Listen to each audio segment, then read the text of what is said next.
اور انہیں نماز پڑھانے کے لیے کوئی امام نہ ملے گا۔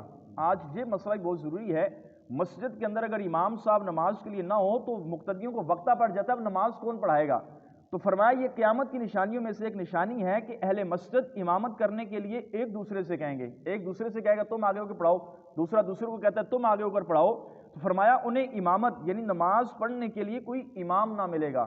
تو یہ بھی قیامت کی نشانیوں میں سے ایک نشانی ہے کہ لوگوں کو نماز پڑھانے کے لیے کوئی نہ ملے گا۔ اس کی بھی بہت کمی آتی چلی جا رہی ہے۔ کسی علاقے میں سے ہری پور میں آپ دیکھ لیں تو پورے ہری پور میں سے شاید 50 بھی علماء نہ ہوں، کم علماء، حفاظ بہت زیادہ ہے جن کے پاس چونکہ علم نہیں ہوتا، ہم نے ان کو بھی امامت کے لیے رکھا ہوتا ہے، ان کو نماز کے حقیقی مسائل نہیں آ رہے ہوتے۔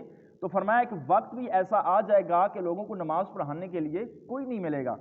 اسی طرح حضرت انس بن مالک فرماتے ہیں نبی پاک صلی اللہ تعالی وسلم نے ارشاد فرمایا قیامت کی علامتوں میں سے ایک علامت یہ ہے کہ علم اٹھا لیا جائے گا اور جہالت کا ظہور ہوگا۔ علم سے مراد یہ ہے کہ علماء کو اٹھا لیا جائے گا اور جہالت کا کیا ہوگا؟ ظہور ہوگا۔ زنا عام ہوگا، شراب پی جائے گی، مرد کم ہوں گے اور عورتیں زیادہ ہوں گی، حتیٰ کہ 50 عورتوں کا کفیل ایک ہی مرد ہوگا۔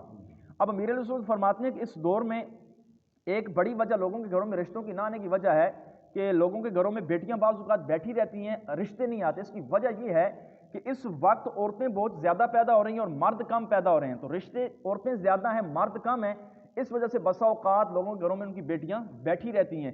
ایک گھر کے اندر پھر 5 عورتیں پیدا ہوتی ہیں، اس کے ساتھ 2 ہی مرد پیدا ہوتے ہیں، ایک بچہ پیدا ہوگا تو 5 عورتیں اس کے ساتھ لڑکیاں بچیاں پیدا ہو جائیں گی۔ تو فرمایا ایسا وقت بھی آئے گا کہ ایک مرد 50 عورتوں کی کفالت کرے گا، زیر سایہ اس کی 50 عورتیں ہوں گی۔ اسی طرح علی المرتضیٰ فرماتے ہیں نبی پاک صلی اللہ تعالی وسلم نے ارشاد فرمایا جب میری امت 15 کاموں کو کرے گی تو اس وقت مصائب کا یعنی مشکلاتوں مصیبتوں کا آنا ان پر حلال ہو جائے گا۔ عرض کی کہ یا رسول اللہ وہ کیا کام ہے؟ ارشاد فرمایا جب مال غنیمت کو ذاتی مال بنا لیا جائے گا، مال غنیمت غریبوں کا مال ہوگا، لوگ اس کو ذاتی مال سمجھ کر کھائیں گے۔ امانت کو مال غنیمت بنا لیا جائے گا، کوئی کسی کے پاس امانت رکھے گا تو اس کو اپنا مال غنیمت سمجھ کر یعنی اپنے اوپر حلال سمجھ کر اس کو کھائے گا۔ زکوٰۃ کو جرمانہ سمجھ کر دیا جائے گا۔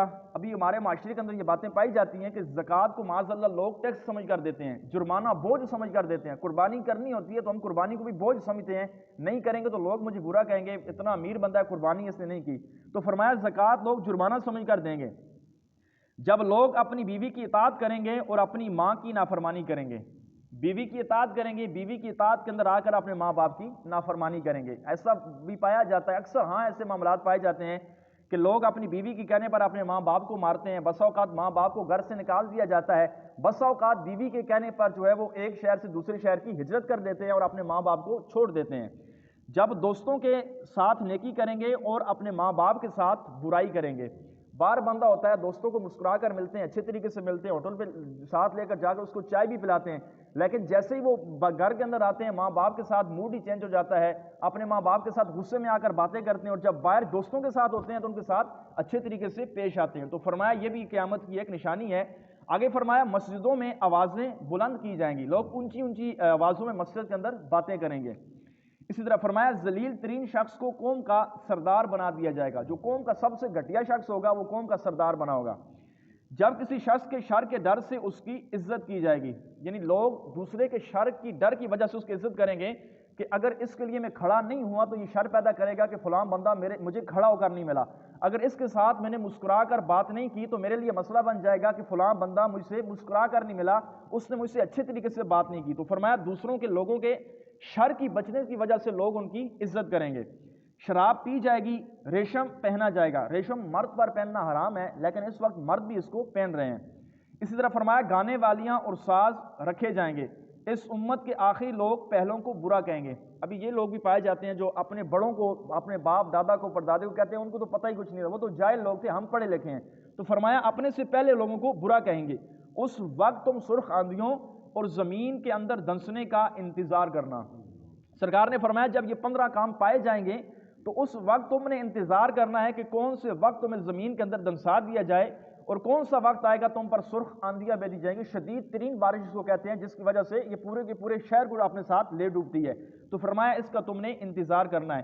اسی طرح حضرت سیدنا حذیفہ بن اسید غفاری فرماتے ہیں نبی پاک نے ارشاد فرمایا قیامت ہرگز اس وقت تک قائم نہ ہوگی جب تک تم اس سے پہلے 10 نشانیاں نہ دیکھ لو۔ پھر آپ نے فرمایا دجال، دعوت الارض، سورج کا مغرب سے طلوع ہونا، حضرت عیسیٰ بن مریم کا نزول، یاجوج ماجوج، اور 3 مرتبہ زمین میں دسنے کا آپ علیہ السلام نے ذکر فرمایا۔ ایک مرتبہ مشرق میں، یعنی مشرق کے اندر جو لوگ رہتے ہیں، فرمایا یہ زمین میں دنسائے جائیں گے۔ ایک مرتبہ مغرب میں، مغرب کی سائڈ پہ جو رہنے والے لوگ ہیں یہ زمین میں دنسائے جائیں گے، اور ایک مرتبہ جزیرہ عرب کے اندر جو لوگ رہتے ہیں ان کو زمین کے اندر دسایا جائے گا۔ ان سب کے آخر میں ایک آگ ظاہر ہوگی جو لوگوں کو محشر کی طرف لے جائے گی۔ یاجوج ماجوج نکلیں گے، دعوت الارض ہوگا، دجال نکلے گا جو لوگوں کے ایمان کو برباد کرے گا۔ تو فرمایا یہ 10 نشانیاں جب پوری ہو جائیں گی پھر قیامت آ جائے گی۔ اسی طرح حضرت ابن عباس سے روایت ہے، فرماتے ہیں کہ ایک طویل روایت کے آخر میں ہے کہ قیامت یوم عاشورہ یعنی 10 محرم الحرام کو آئے گی۔ اسی طرح ابو ہریرہ فرماتے ہیں نبی پاک علیہ السلام نے ارشاد فرمایا سب سے بہتر دن جس میں سورج طلوع ہوتا ہے وہ جمعے کا دن ہے۔ جمعے کا دن سب سے بہترین دن ہے، تمام دنوں کا سردار ہے۔ اسی دن حضرت آدم علیہ السلام پیدا کیے گئے اور اسی دن جنت میں داخل ہوں گے، اور اسی دن جنت سے آپ باہر تشریف لائے اور جمعہ کے دن ہی قیامت قائم کی جائے گی۔ اسی طرح عبداللہ بن سلام فرماتے ہیں اللہ تعالیٰ نے جمعہ کی آخری ساعت میں حضرت آدم علیہ السلام کو پیدا کیا اور اسی ساعت میں قیامت قائم کی جائے گی، یعنی 10 محرم الحرام کا دن ہوگا، جمعہ بھی ہوگا اور جمعے والے دن قیامت قائم کی جائے گی۔ نبی پاک علیہ السلام نے قیامت کی جو ہے وہ تفصیلاً اپنے غلاموں کو ایک ایک علامت بیان فرمائی ہے۔ اس سے معلوم یہ ہوتا ہے کہ اللہ تبارک و تعالیٰ نے اپنے محبوب علیہ السلام کو بھی اس کا علم دیا تھا، اور وقت نبی پاک علیہ السلام نے نہیں بتایا۔ اگر وقت بتاتے تو پھر قیامت کا اچانک آنا باقی نہ رہتا، جو کہ قرآن کریم سے ثابت ہے کہ اچانک تم پر قیامت آ جائے گی۔